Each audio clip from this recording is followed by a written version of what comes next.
కడప జిల్లా ప్రొద్దుటూరులో దారుణం జరిగింది. మందలించిందన్న కోపంతో కన్న తల్లినే గొంతు కోసి హత్య చేశాడు ఓ కుమారుడు. సంచలనం సృష్టించిన ఈ ఘటన ప్రొద్దుటూరు పట్టణంలోని శ్రీరామ్ నగర్లో చోటు చేసుకుంది. ప్రభుత్వ ఉపాధ్యాయురాలుగా పనిచేస్తున్న లక్ష్మిని ఆమె కుమారుడు యశ్వంత్ గొంతు కోసి చంపేశాడు. సమాచారం అందుకున్న పోలీసులు రంగంలోకి దిగి విచారణ చేస్తున్నారు. యశ్వంత్ ను అదుపులోకి తీసుకున్నారు. ప్రస్తుతం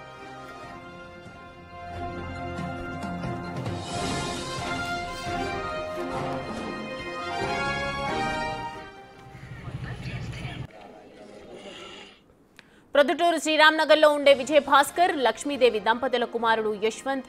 బీటెక్ పూర్తి చేసిన యశ్వంత్ హైదరాబాద్లో జాబ్ ప్రయత్నాల్లో ఉన్నాడు. అకస్మాత్తుగా ఇంటికి రావడంతో తల్లి ప్రశ్నించింది.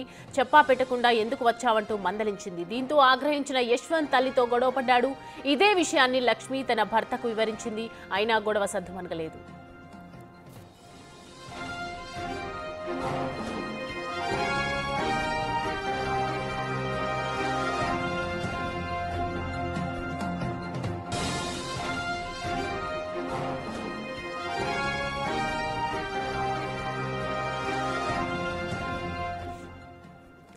ఈ క్రమంలో మరింత ఆగ్రహించిన యశ్వంత్ తండ్రిని అడ్డు రావద్దని చెబుతూ పక్క గదిలో బంధించాడు.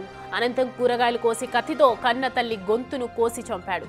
అనంతరం ఇంట్లోకి వెళ్లి మొబైల్లో పాటలు పెట్టుకొని విన్నాడు. అయితే గత కొంతకాలంగా యశ్వంత్ మానసిక స్థితి సరిగా లేదని చెప్తున్నారు ఇరుగు పొరుగు ప్రజలు.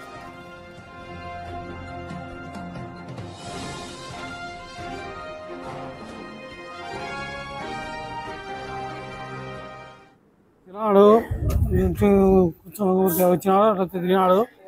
నేను స్నానం చేస్తాను.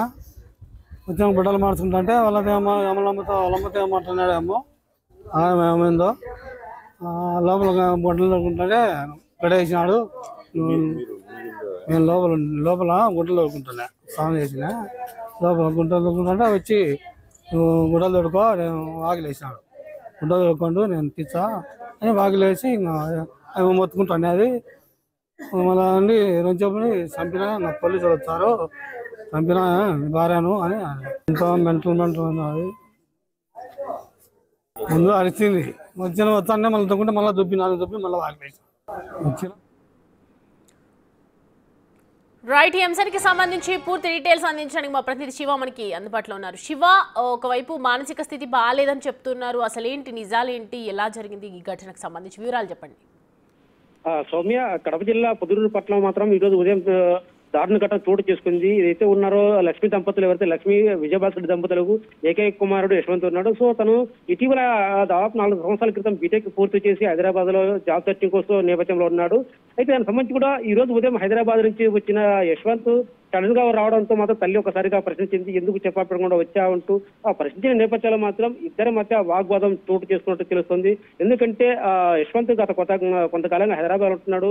జాబ్ తో పాటు కూడా తనకు ఒక సినిమాల మీద ప్రభావంతో, సినిమా పిచ్చితో తను సినిమాల్లోకి వెళ్లాలంటూ కూడా తల్లిదండ్రులతో గతంలో గొడవ పడినట్టు స్థానికులు చెబుతున్నారు. ఎందుకంటే తను ప్రతి నెలా కూడా దాదాపు వేలలో డబ్బులు తీసుకెళ్తున్నాడు. సినిమాల మీద ప్రభావంతో తన సినిమాలోకి వెళ్లాలంటూ కూడా ఇటీవల కాలంలో కొంత ఎక్కువ డబ్బులు తన తల్లిదండ్రులు వేధించడంతో ఎక్కువ డబ్బులు కావాలంటూ సో ఈ నేపథ్యంలో వారి మధ్య కొంతకాలంగా ఈ వాదం నడుస్తూనే ఉంది. ఈ రోజు ఉదయం ఇంటికి వచ్చినటువంటి యశ్వంత్ మాత్రం ఒకసారిగా తల్లితో వాదోపవాదాలు జరిగాయి. సో ఈ నేపథ్యంలో తండ్రి అక్కడ అదే ఇంట్లో ఉన్నాడు. తండ్రి మాత్రం ఇంట్లో ఉన్నాడు. అయితే తండ్రి బాత్రూమ్ నుంచి వచ్చి స్నానం చేస్తూ తను బట్టలు వేసుకునే నేపథ్యంలో తండ్రి ఉన్న ఏదైతే గదికి లాక్ చేసి ఒకసారిగా తల్లిపై విచక్షణారహితంగా అక్కడున్న కూరగాయల కోసే కత్తితో విచక్షణారహితంగా గొంతు కోసి ఒక్కసారిగా తల్లి మృతదేహాన్ని కూడా వచ్చి ఇంటి బయట పడేయడం మాత్రం చుట్టుపక్కల కలిసివేసింది. అయితే ఈ ఘటన జరిగిన నేపథ్యంలో మాత్రం చుట్టుపక్కల వారు ఆ తల్లి కేకలిమి ఒకసారిగా రావడంతో మాత్రం తను యశ్వంత్ మాత్రం ఒకసారిగా మరోసారి ఇంట్లోపలికి వెళ్ళి తన మొబైల్లో పాటలు పెట్టుకుంటూ కూడా తన గదిలికి లాక్ చేసుకుని పాటలు వింటూ వినడం కూడా తన మానసిక స్థితి సరిగా లేనట్టయితే స్థానికులు చెబుతున్నారు. ఎందుకంటే మొదటి నుంచి కూడా యశ్వంత్ ఎక్కువగా హైదరాబాద్ లో ఉంటున్నాడు. అప్పుడప్పుడు మాత్రమే ఇంటికి వచ్చి కేవలం డబ్బుల కోసం మాత్రమే ఇంటికి వస్తాడు. డబ్బులు తీసుకుని మళ్ళీ హైదరాబాద్కి వెళ్తాడు. శివ, ఆయన ప్రవర్తన, యశ్వంత్ ప్రవర్తన ఏ విధంగా ఉండేది? అంటే తండ్రి ఏమి చెప్తూ ఉన్నాడు దీనికి సంబంధించి?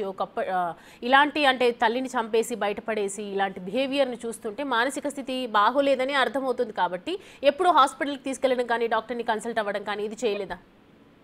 అయితే యశ్వంత్ అయితే మాత్రం గతంలో కూడా 1-2 సార్లు హాస్పిటల్ తీసుకెళ్లారు. తను జులైగా తిరగడం, బీటెక్ పూర్తి చేసినప్పటికీ కూడా తనకి ఎలాంటి ఉద్యోగం రాకపోవడం, మరోసారి తన సినిమాల మీద పిచ్చితో తను హైదరాబాద్ అంటూ వస్తున్నాడు. తను చూపించినప్పటికీ కూడా తను హాస్పిటల్ చూసుకొని మళ్ళీ హైదరాబాద్కి అయితే వెళ్తూ వస్తున్నాడు.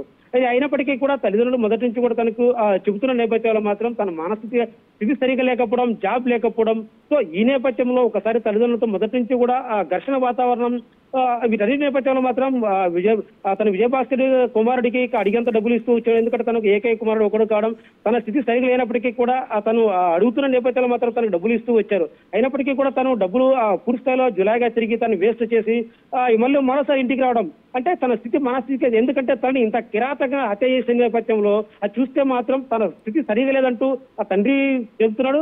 స్థానికులు అయితే ఉన్నారు, ఇరుగు పొరుగు వారు కూడా ఇదే చెప్తున్నారు. తన మానసిక అంటే ఒక్కోసారి బాగుండే నేపథ్యంలో మాత్రం తల్లిదండ్రులతో కొంచెం వాగ్వాదిస్తాడు. డబ్బులు తీసుకున్న వెంటనే మాత్రం తను అంటే వెళ్ళిపోవడం, అంటే ఈ వీటన్నిటి నేపథ్యంలో మాత్రం తన మానసిక స్థితితో పాటు కూడా జులాయిగా తిరగడం, ఇవన్నిటినీ కూడా మొదటి నుంచి కూడా తల్లిదండ్రులు తను భరిస్తూ వచ్చారు. తను ఏం చెప్పపోయినప్పటికీ కూడా, ఏ జాబ్ చేయకపోయినప్పటికీ కూడా తనకి పూర్తి స్థాయిలో తనకు మద్దతు ఇస్తూ తను చూపిస్తూ వచ్చినప్పటికీ కూడా ఈ తల్లి మీద ఇంత కిరాతకంగా దాడి చేసి హత్య చేసి బయట పడేసిన ఘటన మాత్రం పూర్తిగా స్థానికులను కలిసివేసింది.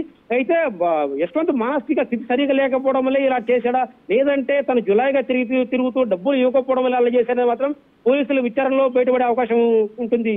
సౌమ్య.